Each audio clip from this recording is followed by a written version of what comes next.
My family skipped the biggest moment of my life. No call, no message, not even a polite excuse. Just silence loud enough to rattle something deep in me. So when the news broke about my valuation, when my name started circling online, I wasn't expecting anything. But then my phone lit up with a text from my father, short and scripted like a summons family dinner at 7 p.m. Important discussion. I stared at that glowing screen and felt something shift. Not hope, not fear. Something colder. Because I knew this wasn't reconciliation. It was the beginning of their reckoning. I was still in my office when that message came through the city, glowing behind the glass like someone had draped a constellation across the skyline. Papers were stacked on my desk, plans, projections, contracts. But for once, none of it felt heavy. It had been a long road to get here, years of late nights borrowed desk space, and mornings where I'd woken up with the imprint of my laptop keyboard on my cheek. And now my company's valuation had made the news. People were talking, investors were calling, and for the first time in a long time, I felt like the world finally saw me. But my family, they had always seen something else. My father, Gregory, loved to remind me that real business involved bricks and land, not little digital toys. My mother, Helena, preferred to pretend that my work was just a phase I'd eventually outgrow. Marcus talked down to me like he was sharing wisdom from a mountaintop he'd never climbed. And Dylan. Well, Dylan mostly filmed himself and waited for the universe to reward him for existing. So when that text came, family dinner at 7 p.m. Important discussion. I knew it wasn't about me. Not really. It never had been. Still, something in me hesitated. A small, fragile piece that remembered being 21, standing in a cramped college dorm room, clutching a half-read textbook while waiting for a good luck call that never came.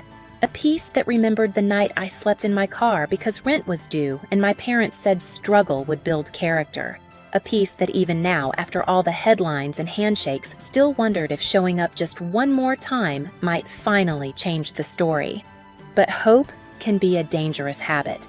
I closed my laptop and grabbed my jacket, the simple one I wore to family events, because blending in was easier than explaining myself.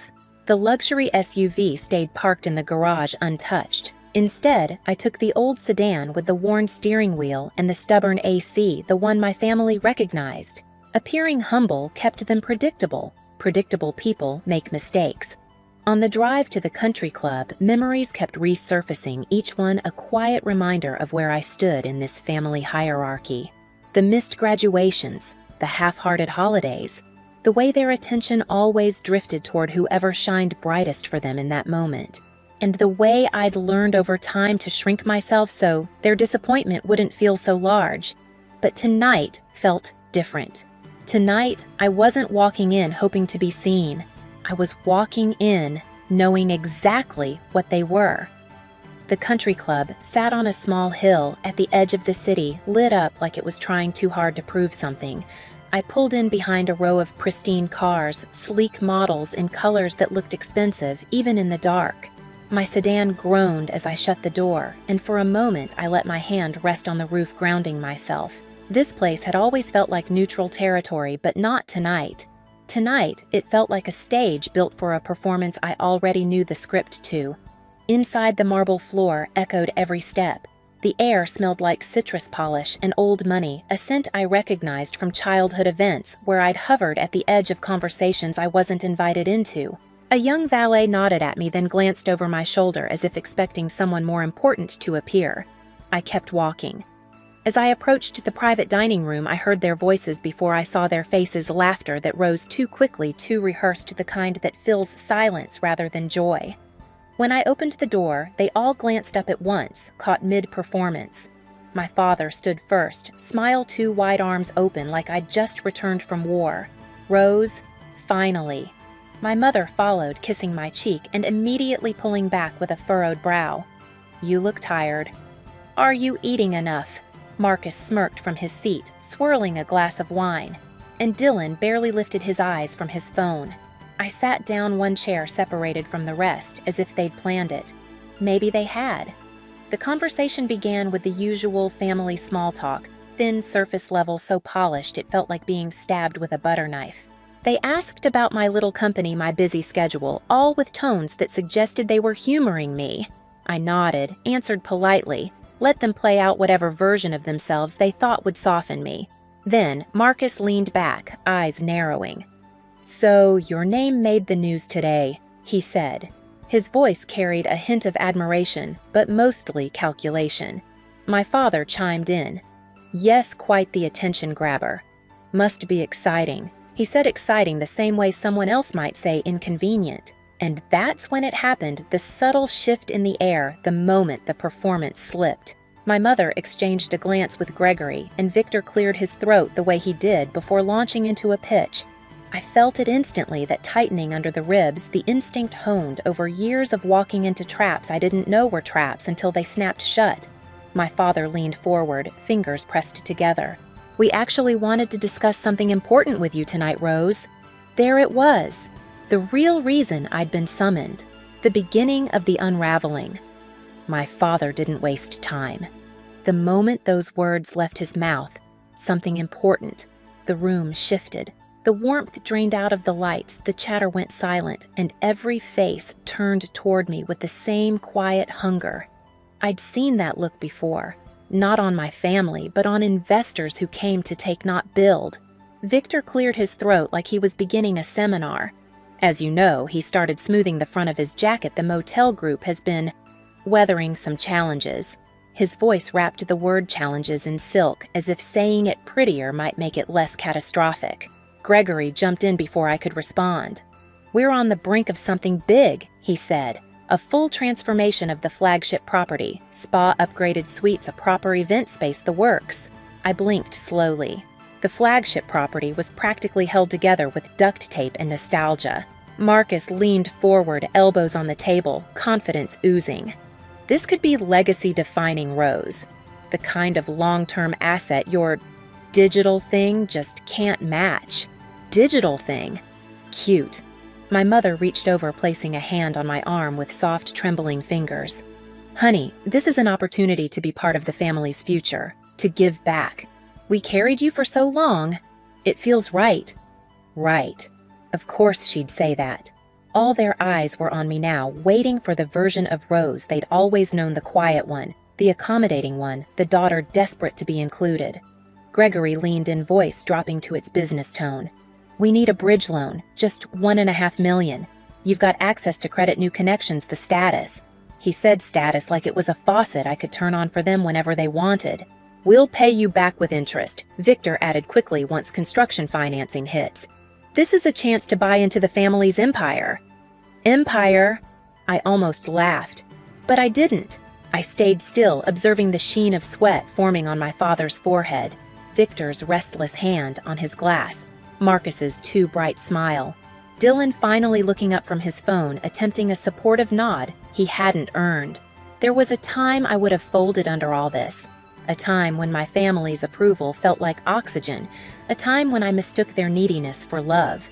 But I wasn't starving anymore, and I wasn't theirs to feed on.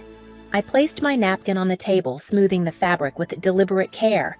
"So I said, my voice steady, you skipped the biggest moment of my life. But you're here for this." No one spoke. The silence pressed against my skin like heat. My father's jaw tightened. "Don't be dramatic. This is about family. Family." The word landed like a stone. I met his eyes, calm, unflinching. "I didn't come here to rescue an empire you already burned down." My mother gasped. Victor stiffened. Marcus's smile cracked. And somewhere deep inside me, something locked into place. A quiet, unshakable clarity. They thought they were cornering me, but really they'd just opened the door I needed. The room didn't breathe after my last sentence. For a moment, it felt like the air itself froze, like even the air conditioning knew better than to interrupt what was coming. Gregory leaned back slowly, the fake warmth draining from his expression. "So that's your stance," he said. "You're really going to sit here and lecture us about sacrifice, about commitment?" Marcus scoffed, shaking his head. "She gets a little attention online and suddenly thinks she's above the family." My mother dabbed her eyes with a napkin that didn't need to be used. "We're trying to include you, Rose. Don't twist it into something ugly." Something ugly. If only they could see themselves clearly. Victor folded his hands, adopting the patient, patronizing tone he used with nervous clients. Let's not escalate things. Look, Rose, $1.5 million is pocket change compared to what your valuation suggests. This is a strategic move for all of us. For all of us, I repeated, letting the words roll slowly off my tongue, tasting them for the lie they were. Tell me, Victor, when exactly did you consider what was good for me? Was it the year I asked Dad for help with a first rental lease, or when I applied for my first accelerator and you called it a hobby dressed up as ambition? He stiffened. I was trying to guide you. No, I said, voice soft but razor sharp. You were trying to keep me in the box you built for me, but I stopped fitting a long time ago. Gregory's fist tightened around the stem of his wine glass. We didn't come here to dig up old grievances, he said. We came here to build something real, something lasting. Something lasting, I echoed. Like the motel roofs that keep leaking, or the broken heating system at the downtown property, or the mounting maintenance bills you haven't paid for months. Silence cracked through the room. My mother's face went pale. Marcus straightened in his chair. Victor's eyes narrowed. Gregory blinked. How would you know I finished for him? I pay attention. I always have. You just never paid attention to me. Dylan, surprisingly quiet until now, finally set his phone down. Rose, what are you saying? I looked at him, then back to all of them. That you're not looking for an investor, you're looking for a lifeline. Victor's polite mask slipped. That's an outrageous insinuation. I reached for my bag, calm and methodical, like someone unwrapping a truth they'd rehearsed exposing. I came tonight because I wanted to hear what story you were going to tell. And you didn't disappoint. Same script, same guilt, same entitlement. Marcus leaned forward. Stop being dramatic. If Dad says the properties are fine, they're fine. Are they? I asked. I placed a folder on the table. Plain, unmarked, heavy.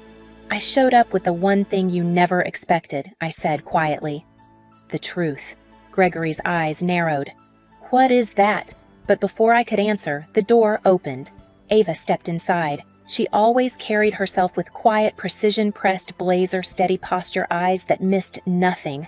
But tonight, there was something sharper in her presence. Purpose. She walked directly to me, ignoring the stunned faces around the table. Everything has been finalized, she said. The transfer is complete. My father stood up so fast, his chair scraped the floor. Transfer of what Ava placed a stack of documents in front of me. I slid them toward him. Your motel group, I said. Your debt. Your outstanding payments. Your property obligations. All of it. Victor's voice cracked. That's impossible. The bank hasn't. The bank sold the debt. Ava cut in her tone even. Last week. To a private investment entity? Gregory's face crumpled in confusion. What entity? I met his eyes. Mine. The room ruptured, not with sound, but with the absence of it. An implosion. My father's mouth opened and closed like his brain couldn't form the words fast enough. Marcus pushed his chair back, shaking his head. Dylan whispered something under his breath that sounded like a prayer or a curse. My mother finally spoke. Rose, what have you done? What you forced me to, I replied. You wanted me to invest in an empire, but there is no empire. There is only debt. Debt so deep no responsible lender would touch you. Victor grabbed a document and scanned it. His face drained as the numbers stared back at him. Months of overdue bills, contractor complaints, local compliance issues, maintenance records neglected to the point of hazard. This can't be right, he whispered. This isn't salvageable. It is, I corrected gently. Just not by you. Gregory finally found his voice thick with rage. You think you can humiliate me like this, in front of my family. You think because you made some money, you can play God. I leaned forward. I'm not playing anything. I'm cleaning up what you broke. And I'm done financing the illusion that you're still in control. Marcus exploded. You blindsided us. You should have told us. Told you what I asked, that I wasn't going to write you a blank check, that I wasn't going to be your bailout plan in heels. My mother tried again, tears finally spilling. Rose, please. This is our life, our home, and it will continue, I said softly. But not under your management. Ava slid one more envelope across the table. My buyout offer. 200,000.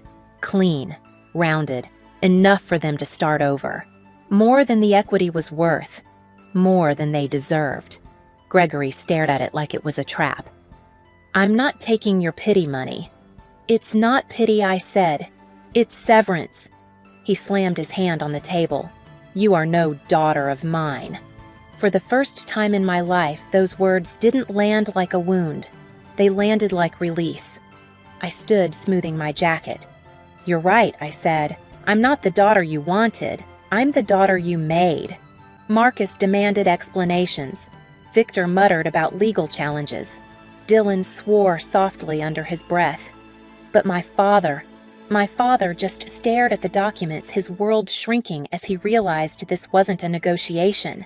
I stepped back, letting the noise swirl around me. They were unraveling, grasping, blaming, shouting, exactly as I knew they would. Ava opened the door for me. Before leaving, I looked at them one last time, not with anger, not with triumph, with certainty. I didn't come here to save your empire, I said. I came to end my part in it. And then I walked out into the cool night air, leaving their chaos behind. The night air hit me like a reset button, cool, steady, honest. Behind me, the muffled chaos continued, voices overlapping in panic and blame. But out here, everything felt quiet, clean, real. Ava walked beside me toward the parking lot, her heels clicking a calm, steady rhythm against the pavement. You sure you're okay? She asked. Her voice wasn't worried, just present. Solid. I nodded. For the first time in years, the answer wasn't a performance. I'm more than okay, I said. I finally stopped hoping they'd become people they never were. My old sedan sat in the corner of the lot, but tonight I didn't need the disguise. Ava handed me the keys to my SUV, sleek, dark mine. You don't have to hide anymore, she said. I unlocked the door and something heavy slipped off my shoulders, some mix of expectation, guilt, and habit that had weighed me down for a decade. I sat behind the wheel, taking in the silence. No missed calls, no demands, no guilt-laced bargaining. My phone buzzed once, my mother's number. I watched it light up, flicker, then fade. I didn't answer. Didn't even hesitate. I blocked it, letting the number vanish the same way their version of me finally had. As I pulled onto the main road, the city stretched ahead, lights blinking like tiny invitations to a life I hadn't allowed myself to imagine. Not one built around rescuing people who never intended to show up for me. For the first time in my adult life, the future didn't look intimidating. It looked open, and I was free to walk into it without asking anyone's permission. They always told me family was forever, but sometimes forever is just the length of time you allow people to hurt you. Walking away from that country club, I realized something simple and sharp: love isn't measured by blood, it's measured by how people show up for you. And mine only showed up when they smelled opportunity. So if you've ever had to choose yourself over people who kept taking from you, know this: you're not selfish, you're surviving. If this story hit something in you, tell me where you're watching from, share your own experience, and subscribe so you don't miss the next one.